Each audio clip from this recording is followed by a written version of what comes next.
Hello students. तो आज हम लोग बात कर रहे हैं थर्मल फिजिक्स में next topic lecture number 8 thermal expansion के बारे में। ठीक है, तो one of the important topic है, थोड़ा ध्यान दीजिएगा। आसान टॉपिक है, आराम से समझ में आएगा, बड़े अच्छे से समझना है आपको। थर्मल एक्सपेंशन, ठीक है, तो बहुत ही कॉमन सी बात है कि जब आप किसी भी सबस्टांस को हीट एनर्जी को सप्लाई करोगे, किसी भी सबस्टांस को हीट एनर्जी सप्लाई करोगे तो उस सबस्टांस का क्या होगा, एक्सपेंशन होगा। अगर वो लीनियर ऑब्जेक्ट है तो लीनियर एक्सपेंशन होगा, अगर उसके पास सरफेस एरिया है तो उसका सरफेस एरिया बढ़ जाएगा, और अगर उसके पास कोई वॉल्यूम है, वॉल्यूमेट्रिक सबस्टांस है, तो फिर उसका वॉल्यूम बढ़ जाएगा। तो हीट सप्लाई करने पर क्या होता है, एक्सपेंशन होता है, उसी के बारे में है। तो लिखते हैं, as we know that when the heat energy is supplied to any substance its temperature rises. जब आप हीट एनर्जी को सप्लाई करते हो किसी सबस्टांस को तो उसका टेम्परेचर राइज करता है। And the body has normal tendency to expand. तो नॉर्मली जो उसमें टेंडेंसी हो जाती है वो किस चीज की टेंडेंसी होती है, एक्सपेंशन की टेंडेंसी होती है, तो to expand. Such phenomenon is known as thermal expansion. ठीक है, तो इस तरह के फेनोमेनन को हम क्या कर सकते हैं, थर्मल एक्सपेंशन। मतलब जो एक्सपेंशन हीट एनर्जी की सप्लाई की वजह से हुआ हो, टेम्परेचर राइज की वजह से हुआ हो, इसको हम क्या कहेंगे, थर्मल एक्सपेंशन। ठीक है, कुछ एनामोलस बिहेवियर को अगर आप छोड़ देते हैं, जैसे कि वाटर का बिहेवियर, 4 डिग्री सेल्सियस पर क्या होता है, वाटर की डेंसिटी सबसे अधिक होती है, इसको कहते हैं वाटर का एनामोलस बिहेवियर।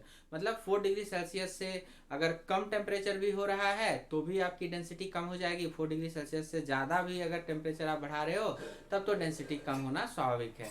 लेकिन 4 डिग्री सेल्सियस से अगर आप कम भी कर रहे हो तो भी डेंसिटी जो है वो कम हो जाती है। तो इसको आप क्या कर सकते हैं, एनामोलस बिहेवियर ऑफ वाटर। तो उन कुछ एग्जाम्पल्स को छोड़ करके, और भी अल्कोहल के कुछ एग्जाम्पल्स हो सकते हैं, तो उन कुछ एग्जाम्पल को छोड़ करके बात कर रहे हैं। इसीलिए हम लोगों ने लिखा कि नॉर्मल टेंडेंसी है किसी भी सबस्टांस की कि हीट एनर्जी को गेन करेगा तो वो एक्सपेंड करेगा, फैलेगा। ओके, इन जनरल देखा जाए तो due to presence of strong intermolecular force of attraction solid के अंदर में, इन सॉलिड, देखिए, in general due to presence of strong intermolecular force of attraction solid has minimum tendency to expand whereas gases has maximum with rise in temperature। तो अगर solid, liquid और gas में हमको compare करना हो तो solid substance में जो एक्सपेंशन होगा वो लिक्विड और गैस की तुलना में काफी कम होगा।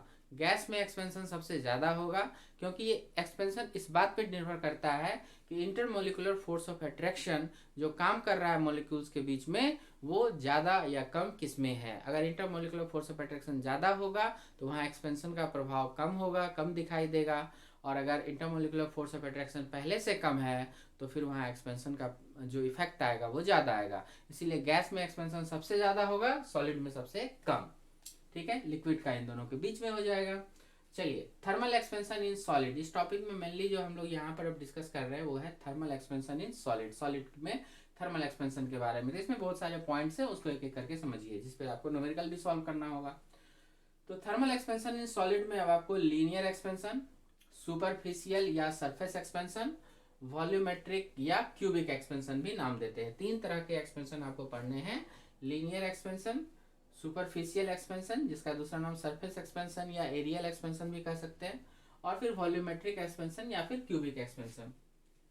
लीनियर एक्सपेंशन में क्या दिखाई देगा, expansion in 1D objects, 1 dimensional जो ऑब्जेक्ट्स होते हैं, जैसे कि ये रॉड हो गया, ये छड़ हो गया, तो ये रॉड जो है अगर ये मेटालिक बना हुआ है तो इसका एक्सपेंशन हो जाएगा, है ना। तो इसमें जो एक्सपेंशन आपको आएगा उसको लीनियर एक्सपेंशन बोलेंगे।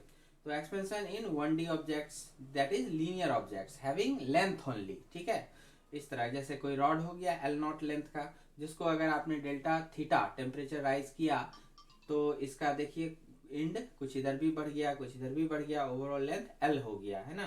तो इनिशियल लेंथ अगर L0 का था, फाइनल लेंथ आपका L हो गया, चेंज इन लेंथ क्या हो गया, L minus L0 due to rise in temperature. तो यहाँ पे हम मान लेते हैं कि आपने जो राइज इन टेम्परेचर किया हुआ है वो डेल्टा थीटा का राइज इन टेम्परेचर किया हुआ है।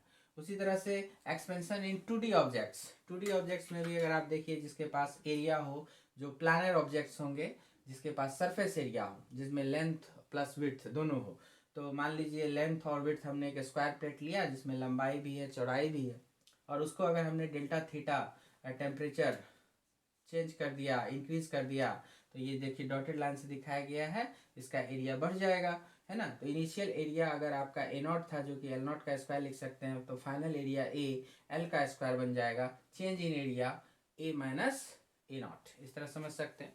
तो उसी प्रकार से 3D ऑब्जेक्ट्स के लिए भी है एक्सपेंशन इन 3D ऑब्जेक्ट्स, मतलब ऑब्जेक्ट्स हैविंग वॉल्यूम, जिसके पास वॉल्यूम हो। तो जैसे हमने एक क्यूबिकल ऑब्जेक्ट लिया हुआ है, एल नॉट एज लेंथ का, लंबाई चौड़ाई मोटाई तीनों इसके साथ यहाँ पर एक समान होगी, मोटाई या ऊंचाई या डेप्थ जो भी कह लो आप, तो ये तीनों एक समान है। तो इसका इनिशियल वॉल्यूम क्या हो जाएगा, वी नॉट बराबर एल नॉट का क्यू, और आपने इसको डेल्टा थीटा टेम्परेचर यहाँ भी आपने चेंज कर दिया, तो उससे क्या हुआ, ये डॉटेड लाइन से देख सकते हैं, ये वॉल्यूम इसका एक्सपेंड हो जाएगा, तो वॉल्यूम बढ़ जाएगा। तो एल नॉट बढ़ के क्या हो गया, एल हो गया। सो इनिशियल वॉल्यूम आपका v naught is l naught cube, final volume भी इज एल क्यू, ठीक है। और लेंथ विड्थ और हाइट या डेप्थ आप कह सकते हो, यहाँ पे तीसरी क्वांटिटी, तीनों इसमें आपको डायमेंशन मिल जाते हैं, लेंथ विड्थ और डेप्थ या हाइट। तो यहाँ पर जो चेंज इन वॉल्यूम लिखिएगा, क्या लिखिएगा, फाइनल वॉल्यूम भी माइनस इनिशियल वॉल्यूम भी नॉट, ठीक है ना। तो ये आपका हो गया क्यूबिकल ऑब्जेक्ट के लिए। तो ये चीज़ थोड़ा सा ध्यान में रखिएगा। अब इन्हीं के आधार पर और भी क्या आपको मैथमेटिकल जो इक्वेशंस आ रहे हैं एक्सपेरिमेंट के आधार पर, उनको देखिए और समझिए। ऑलराइट बच्चों, अब आगे देखिए। जैसे कि मान लीजिए हमारे पास कोई लीनियर ऑब्जेक्ट है, कोई रॉड हो गया जिसकी इनिशियल लेंथ एल नॉट हो गई, ठीक है। आपने इसका टेम्परेचर राइज किया, डेल्टा थीटा से राइज किया, और इसकी लेंथ जो है ओवरऑल, वैसे तो दोनों तरफ बढ़ेगा, लेकिन हम लोग जो है ओवरऑल दिखा रहे हैं कि हाँ चलिए इतना लेंथ इंक्रीज कर गया, दोनों ओर मिला करके एक तरफ ही लिख दिया, कोई दिक्कत नहीं। तो डेल्टा एल जो लेंथ है हमारा वो इंक्रीज हो गया। अब फाइनल लेंथ क्या बन गई, एल बन गई, है ना। और ये यहां से यहां कितना लेंथ हो गया, ये डेल्टा एल, ठीक। तो अब एक्सपेरिमेंटली क्या देखा गया उसको समझिए। तो experimentally it is observed that कुछ एक्सपेरिमेंटल ऑब्जर्वेशन मिले, क्या कि ये जो चेंज इन लेंथ है ये डायरेक्टली प्रोपोर्शनल दिखाई दिया। एक तो कि जितना ओरिजिनल लेंथ आपका क्या था, ओरिजिनल लेंथ जितना ज़्यादा होगा चेंज इन लेंथ उतना ही डायरेक्टली प्रोपोर्शनल हो जाएगा। दूसरी बात दिखाई दी कि जितना आपने टेम्परेचर को चेंज किया है उसके हिसाब से ये लेंथ चेंज हो जाएगा। Okay, so proportional to delta theta. तो इन दोनों को मिला करके जब आप लिखेंगे तो change in length is proportional to l naught into delta theta हो जाएगा। तो यहीं पर आप प्रोपोर्शनैलिटी को हटाए तो एक इक्वलिटी आया और एक कांस्टेंट लगा, एक कांस्टेंट जो है वो अल्फा, ठीक है, alpha and L not delta theta, जहां अल्फा एक प्रोपोर्शनैलिटी कांस्टेंट है, और इस केस में इस अल्फा का नाम हो जाएगा coefficient of linear expansion, coefficient of linear expansion, ठीक है। और ये जो अल्फा है ये डिपेंड करता है कि किस टाइप का सब्सटेंस है, मतलब लोहा है तो उसके लिए अलग होगा, कॉपर है तो उसके लिए अलग होगा, एल्युमिनियम है तो उसके लिए अलग होगा। इसलिए इसके लिए आप लिख सकते हो depends upon nature of material, किस तरह का मटेरियल है उसके नेचर पर ये डिपेंड करता है, ठीक है। तो ये हो गया आपका। तो अल्फा इक्वल टू अगर हम कभी लिखने की जरूरत हो तो delta L by L naught into delta theta, इस तरह से लिखा जा सकता है, ठीक है।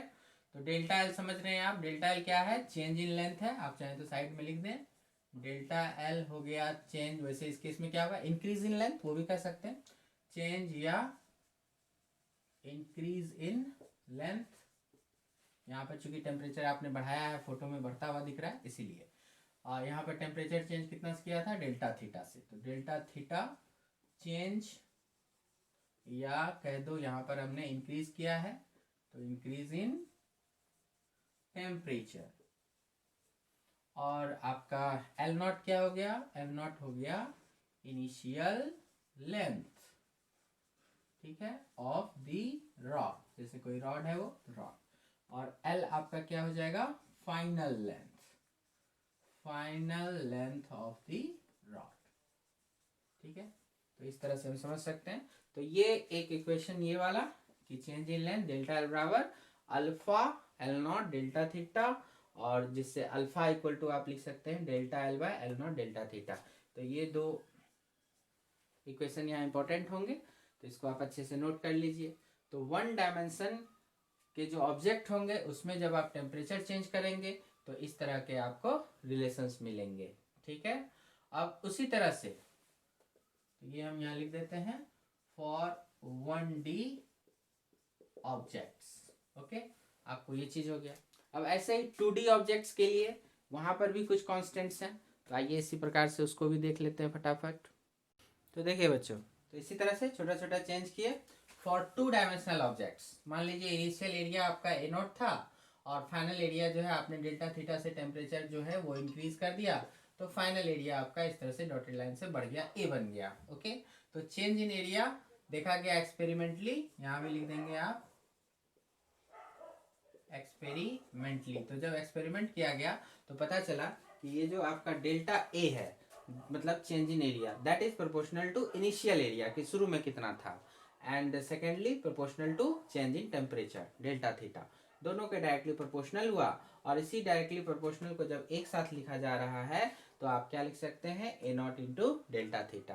फिर यही प्रोपोर्शनलिटी को हटाया गया, इक्वलिटी आ गई, इक्वलिटी आ गई तो एक कांस्टेंट आ गया, कांस्टेंट हो गया बीटा, यहाँ पर बीटा नाम देंगे एरिया वाले केस में। तो change in area equal to beta into a not delta theta. So beta क्या कहलाएगा यहाँ, कॉफिशिएंट ऑफ सुपरफिशियल एक्सपेंशन। ठीक है, लास्ट टाइम जो था आपका लीनियर था अल्फा वाला, तो अब ये हो गया एरिया वाला, या एरियल एक्सपेंशन भी आप बोल सकते हैं। और ये भी डिपेंड करता है नेचर ऑफ मटेरियल, किस टाइप का मटेरियल है उस पर डिपेंड करेगा। क्लियर, कॉपर का है, एल्यूमिनियम का है, लोहा का है, या कोई और ऑब्जेक्ट का है। तो बीटा का अगर कभी फॉर्मूला निकालने की जरूरत पड़ेगी तो क्या लिख सकते हैं, delta A divide by a not into delta theta. अच्छा, डेल्टा ए क्या कहलाया, चेंज या इंक्रीज इन एरिया, डेल्टा थीटा उसी तरह चेंज इन टेम्परेचर, है ना। और ए नॉट क्या है, इनिशियल एरिया ऑफ द, यहाँ पर क्या होगा, क्यूब लिए हैं तो क्यूब, सॉरी स्क्वायर है, स्क्वायर ले सकते हैं या रेक्टेंगल कुछ भी ले सकते हैं। 2D ऑब्जेक्ट कर दीजिए नहीं तो शॉर्ट में, तो 2D ऑब्जेक्ट, तो जो भी एक 2D ऑब्जेक्ट है, 2 डायमेंशनल ऑब्जेक्ट है, प्लानर ऑब्जेक्ट है, उसका आप इनिशियल एरिया हो गया ए नॉट और फाइनल एरिया हो गया ए। ठीक है, तो उस हिसाब से आप देख सकते हैं, सिमिलर है, एकदम सिमिलर है। और इसी तरह से एकदम सिमिलर आएगा आपको वॉल्यूम वाले केस में भी, 3D ऑब्जेक्ट में भी, तो उसमें भी फटाफट देख लीजिए क्या चेंज करना है। तो देखिए बच्चों, सिमिलरली फॉर 3D ऑब्जेक्ट्स, तो मान लीजिए कि आपका ये ऑब्जेक्ट था, इसका वॉल्यूम शुरू में V नॉट था, आपने डेल्टा थीटा से टेम्परेचर राइज कर दिया और इसका फिर से वॉल्यूम देखिए बढ़ गया और ये V बन गया। ठीक है, तो एक्सपेरिमेंटली यहाँ भी करके देखते हैं तो बिल्कुल सिमिलर बात आती है कि जो भी change in volume delta V हो रहा है वो इनिशियल वॉल्यूम के प्रोपोर्शनल था और चेंज इन टेम्परेचर के प्रोपोर्शनल था। तो delta V directly proportional to V not into delta theta, इन दोनों को मिला के लिखेंगे तो इंटू करके लिख दिया। अब प्रोपोर्शनलिटी का हटाएंगे तो इक्वलिटी आया और एक कांस्टेंट लग गई गामा, तो यहाँ जो कांस्टेंट आया गामा कहलाता है। गामा कहलाता है कोफिशिएंट ऑफ वॉल्यूमेट्रिक या क्यूबिकल एक्सपेंशन। ठीक है, इसका भी वही हाल है, depends upon nature of the material, and the gamma becomes, gamma कितना हो जाएगा, change in volume divide by original volume into change in temperature. तो इस तरह से आप गामा को भी लिख सकते हैं और यहाँ पर डेल्टा भी आ सकता है। ठीक है, तो ओवरऑल आप समझ रहे हैं, डेल्टा वी चेंज या increase in volume, delta theta change या rise in temperature, V not initial volume of 3D object and V is the final volume of the 3D object. तो आप देख सकते हैं कि तीनों जो है आपका वो सिमिलर है, डेल्टा एल की वैल्यू। तो एक बार फिर से आप समरी के रूप में यहाँ समझ सकते हैं कि डेल्टा एल की जो वैल्यू आएगी, जो लेंथ वाइज थी वो क्या थी, alpha L not delta theta, फिर डेल्टा ए की जो वैल्यू आएगी beta A not delta theta, and gamma की जो वैल्यू आपको आ रही है, सॉरी चेंज इन वॉल्यूम ना, डेल्टा वी की जो वॉल्यूम आएगी gamma we naught delta theta. और इन्हीं के करस्पॉन्डिंग आप अल्फा की वैल्यू समझ सकते हैं, delta L by L not delta theta, beta आप क्या समझ सकते हैं, delta a by a not delta theta, और उसी तरह से गामा आप क्या समझ सकते हैं, delta v by v naught delta theta. ठीक है, तो अल्फा बीटा गामा यहाँ पर ऐसे हो गए। अच्छा, इनको डिफाइन करने की अगर बात आ गई अल्फा बीटा गामा को, तो मैथमेटिकली आप कैसे डिफाइन कर सकते हैं? वैसे तो ये थ्योरेटिकली क्या है, कांस्टेंट है जो नेचर ऑफ द सबस्टेंस पर डिपेंड करता है। अल्फा लीनियर ऑब्जेक्ट के लिए, बीटा प्लानर ऑब्जेक्ट के लिए, और गामा 3 डायमेंशनल ऑब्जेक्ट के लिए, ठीक है, वॉल्यूमेट्रिक ऑब्जेक्ट के लिए। लेकिन अगर हमको इसको मैथमेटिकली डिफाइन करना हो तो हम कैसे कर सकते हैं? तो ये बड़ा इंटरेस्टिंग है। देखिए, अगर अल्फा इक्वल टू क्या हो गया, delta L by L not delta theta. अगर आप कहो कि एल नॉट 1 हो जाए 1 यूनिट का, और डेल्टा थीटा भी हो जाए 1 यूनिट का, मतलब क्या हुआ कि अगर ऐसा सिस्टम में बात कर रहे हैं तो हम कह सकते हैं कि 1 मीटर का अगर लेंथ का आपके पास कोई ऑब्जेक्ट है, 1 मीटर की लेंथ, और उसमें 1 degree Celsius rise in temperature करने से या चेंज करने से, 1 degree Celsius rise in temperature या चेंज करने से 1 मीटर के ऑब्जेक्ट में जो भी चेंज इन लेंथ ऑब्जर्व होगा वो किसकी वैल्यू हो जाएगी? अल्फा की वैल्यू हो जाएगी।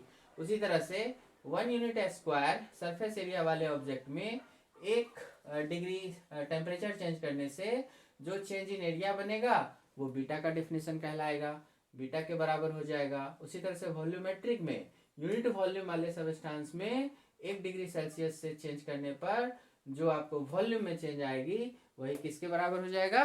तो गामा के बराबर हो जाएगा। तो ये भी कभी कभी स्टेटमेंट वाइज रहता है, तो आइए जरा इसको भी लिख लेते हैं। हाँ जी बच्चों, तो देखा जाए तो जो कहा उसी को आप लैंग्वेज में ऐसे लिख सकते हैं कि if l naught equal to 1 and delta theta equal to 1, ठीक है, दोनों यूनिट हो, मतलब यूनिट लेंथ का ऑब्जेक्ट होना चाहिए एंड चेंज इन टेम्परेचर भी 1 डिग्री का हो, तो जो भी चेंज इन लेंथ आएगा वो अल्फा के बराबर हो जाएगा मैथमेटिकली। उसी तरह से अगर initial area is 1 unit, change in temperature is 1 unit, तो फिर change in area is equal to beta के बराबर। और उसी तरह से initial volume is 1 unit and initial change and change in temperature is 1 unit, तो चेंज इन वॉल्यूम गामा के बराबर, ठीक है। इस फॉर्मूले से आप देख सकते हैं नीचे की दोनों value L not delta theta naught 1 1 कर दो तो अल्फा बराबर delta L, A not delta theta 1 1 कर दो तो बीटा बराबर डेल्टा ए, वी नॉट और डेल्टा थीटा 1 1 कर दो तो गामा बराबर डेल्टा भी। इस तरह से कर सकते हो आप। तो इसी को लैंग्वेज में लिखा, that is alpha is equal to the change in length for the rod of unit length per degree change in temperature.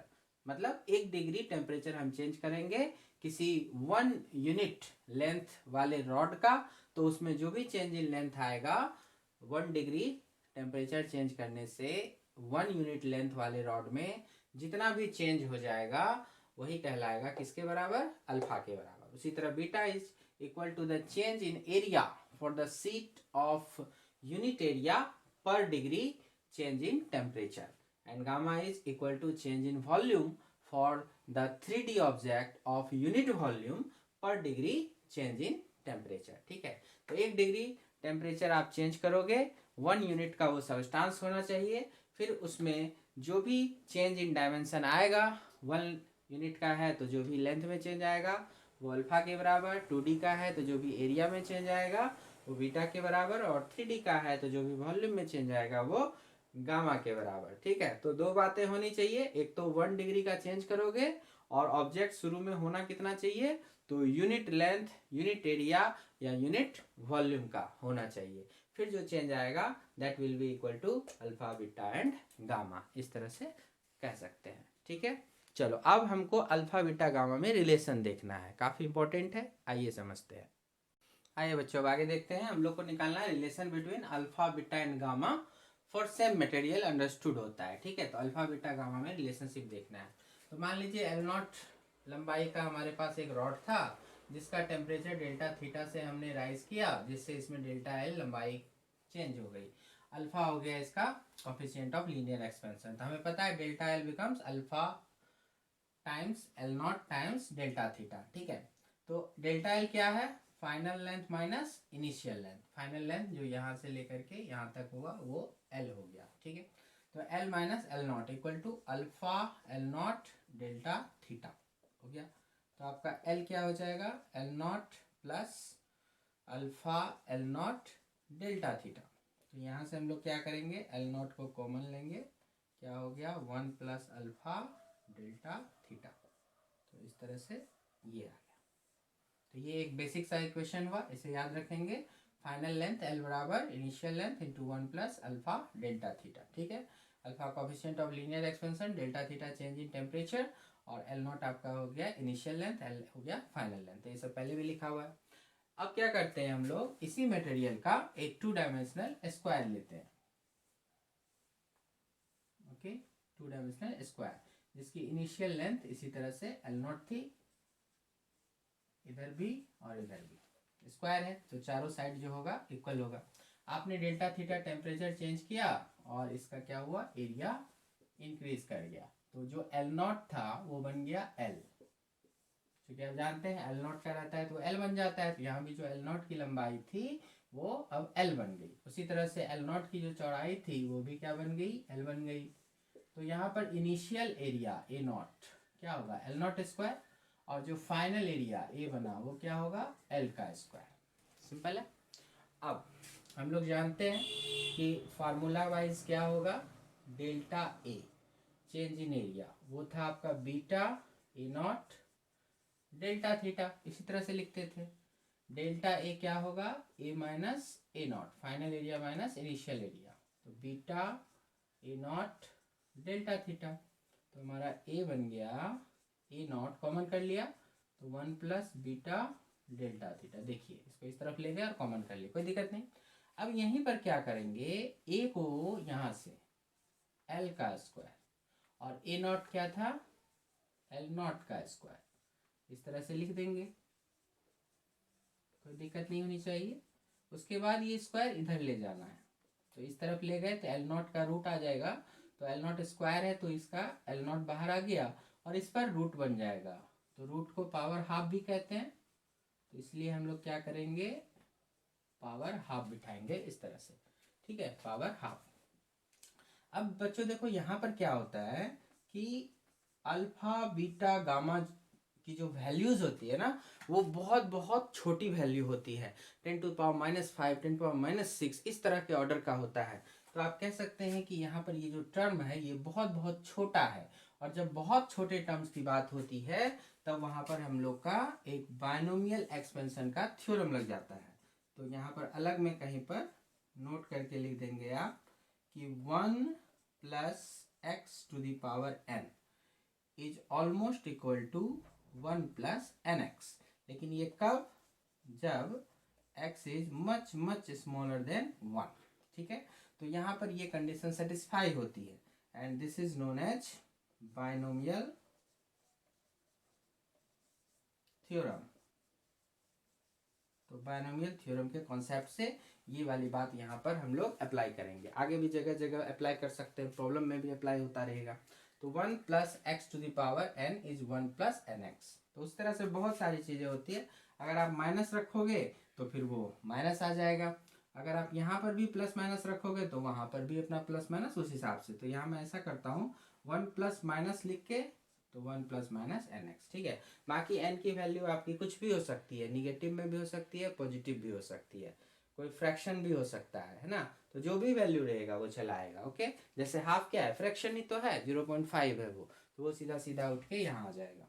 तो this is equal to half of beta times delta theta, ठीक है जी, इस तरह से वो आ जाएंगे। Okay, तो अब ये देखिए हमारे पास क्या था, एल बराबर L not 1 plus alpha delta theta, तो इसको अगर आप इक्वेशन 1 मान लेते हो और ये जो आपको यहाँ सॉल्व किया है इसको इक्वेशन 2 मान लेते हो, तो फिर 1 एंड 2 को कंपेयर करके देखिए आप, एल की जगह एल है, एल नॉट की जगह एल नॉट है, 1 की जगह 1 है, प्लस की जगह प्लस है, डेल्टा थीटा की जगह डेल्टा थीटा। अब देखिए यहाँ पर अल्फा तो यहाँ पर हाफ ऑफ बीटा, तो ये दोनों आपस में क्या होंगे, बराबर हो जाएंगे। तो हम लोग यहाँ पे लिख सकते हैं कि क्लियरली फ्रॉम 1 एंड 2, ठीक है। तो कंपेयर आप करते हो उससे आपको दिख जाएगा alpha is half of beta, या इसी को आप लिख सकते हैं beta is 2 times alpha. Simple है। तो अल्फा और बीटा के बीच का रिलेशन आ गया आपको, alpha is half times beta या बीटा इज 2 टाइम्स अल्फा। बिल्कुल सिमिलर चलेगा जब आप अल्फा का कंपैरिजन गामा के साथ करेंगे। यहाँ पर क्या करना होगा, एक 3 डायमेंशनल ऑब्जेक्ट लेना पड़ेगा, एक क्यूब लेंगे एल नॉट लेंथ का, एज लेंथ का, और उसको भी डेल्टा थीटा से टेम्परेचर राइज कराया जाएगा। यहाँ भी जो राइज इन टेम्परेचर है क्या लिखना है, डेल्टा थीटा से, ठीक है। और उसमें भी इसी तरह से चेंज इन वॉल्यूम वाला बात लिखेंगे और फाइनली कंपेयर करेंगे और फिर आपको रिजल्ट आ जाएगा। आइए देखते हैं क्या रिजल्ट आता है।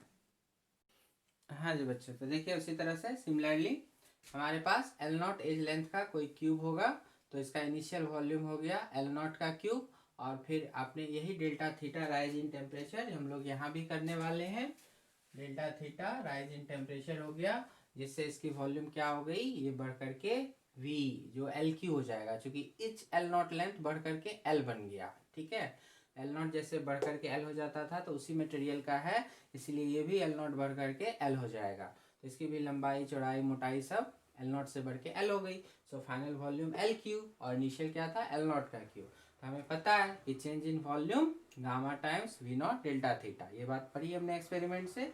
तो डेल्टा भी वी माइनस वी नॉट कह सकते हैं, gamma we naught delta theta V equal to V naught plus gamma we naught delta theta. V naught को कॉमन करिए तो क्या हो गया, 1 प्लस गामा डेल्टा थीटा। अब देखिए इस v को क्या लिखना है, एल क्यू लिखना है, वी नॉट को क्या लिखना है, एल नॉट क्यू लिखना है, ठीक है। बाकी 1 प्लस गामा डेल्टा थीटा था ही, और उसी तरह से अब ये q इधर चला जाएगा तो इधर एल नॉट बचा और इसका पावर हो जाएगा 1/3। तो यहाँ भी यही बात आ जाएगी, गामा वैल्यू बहुत बहुत लेस देन 1 होती है, गामा डेल्टा थीटा भी बहुत बहुत लेस देन 1 ही रहेगा, इसलिए आप ये वाला बायनोमियल अप्लाई करेंगे 1 प्लस एस की पावर n equal to 1 plus n x, क्योंकि x बहुत बहुत छोटा है 1 से। तो यहाँ पर ये x वैल्यू क्या हो गई, गामा डेल्टा थीटा बहुत छोटा है 1 से, तो 1/3 आके यहाँ अप्लाई हो जाएगा, तो 1/3 times gamma delta theta. So L become L not 1 plus 1/3 gamma delta theta. अब 1 वाले को 3 वाले को कंपेयर करके देखिए, तो L not 1 plus alpha delta theta था, L not 1 plus 1/3 gamma delta theta, इसका मतलब 1/3 गामा किसके बराबर, अल्फा के बराबर। तो clearly from 1 and 3 alpha equal to 1/3 times gamma, या गामा लिखना होगा तो क्या लिखेंगे, 3 टाइम्स अल्फा। तो क्लियर हो गया यहाँ से। तो हेंस अब आप लिख सकते हैं फ्रॉम एवब alpha is to beta is to gamma for same substance understood रहता है, तो वो क्या हो गया 1:2:3, ठीक है, 1:2:3 दैट इज। और या ऑल्सो करके आप बीटा और गामा में रिलेशन अगर पूछें तब क्या हो जाएगा, तो क्योंकि आपका इस तरह से समझ लीजिए, यहाँ पे लिख देता हूँ, बिटवीन बीटा एंड गामा क्या हो जाएगा, तो we have beta is 2 times alpha and gamma is 3 times alpha. तो यहाँ से अल्फा क्या बना, बीटा/2, यहाँ से अल्फा क्या बना, तो यहाँ से अल्फा बना गामा/3, दोनों अल्फा है, तो बीटा/2 इक्वल टू गामा/3, तो ये क्या बन गया, beta equal to 2/3 times gamma, है ना, या gamma equal to 3/2 times beta, जो भी समझ सकते। तो मन करे तो यहाँ लिख दो gamma equal to 3/2 times beta, ठीक है। तो ये हो गया बच्चों अल्फा बीटा गामा में आपका रिलेशन, ठीक है। तो इसको अच्छे से समझ लेंगे, alpha beta gamma 1:2:3, beta is 2 alpha, gamma is 3 alpha, ऐसे भी कहना है आपको, beta is 2 alpha, gamma is 3 alpha, alpha is beta, alpha is gamma and beta is 2/3 gamma. तो सब तो यहाँ पर आपको लिख ही दिया है, अब इसमें अलग से और मैं क्या लिखूं, है ना, तो सब कुछ लिखा हुआ है, beta is 2 alpha, gamma is 3 alpha. तो क्या होगा, कई बार प्रॉब्लम में आपको मान लिए ऑब्जेक्ट के हमको वॉल्यूमेट्रिक कॉफिशिएंट की ज़रूरत है, माने गामा की ज़रूरत है, और क्वेश्चन में अल्फा की वैल्यू दिए हुए है, तो फिर कैसे सॉल्व करोगे, तो बस अल्फा दिया हुआ है तो 3 से मल्टीप्लाई कर देंगे, गामा बन जाएगा। कई बार ऐसा भी हो सकता है कि क्वेश्चन में आपको अल्फा निकालना है और जबकि आपको गामा दिया हुआ है, तो क्या करना है, गामा निकल गया तो अल्फा निकालने के लिए गामा/3 कर देना है ना। तो इस तरह के भी आपको सवाल जवाब मिलेंगे, तो वहाँ आप करते रहेंगे। तो ये देखिए, तो अल्फा बीटा गामा में अब आपका यहाँ पे रिलेशनशिप आ गया। तो बहुत ही बेसिक बेसिक बातें थी आपको यहाँ पर। अब हम लोग इस वीडियो लेक्चर में तो इतना ही रखेंगे। नेक्स्ट वीडियो लेक्चर में अब आपको मैं बताऊँगा कि ये जो आपने लीनियर एक्सपेंशन पढ़ा इसका रियल लाइफ एप्लीकेशंस जो थोड़ा बहुत और एप्लीकेशन के तौर पर है वो 3-4 एप्लीकेशन आपको दिखाई पड़ेगा, तो हम लोग उसके बारे में डिटेल डिस्कशन करेंगे जिसमें और भी न्यूमेरिकल फार्मूला और सिचुएशन निकल के आएगा। ठीक है, जो न्यूमेरिकल पॉइंट ऑफ व्यू से इंपॉर्टेंट रहता है तो हम लोग उसको देखेंगे नेक्स्ट वीडियो लेक्चर में। तो यहाँ तक अच्छे से कंप्लीट करके रखिए, जल्दी मिलते हैं नेक्स्ट वीडियो लेक्चर में। Thank you very much.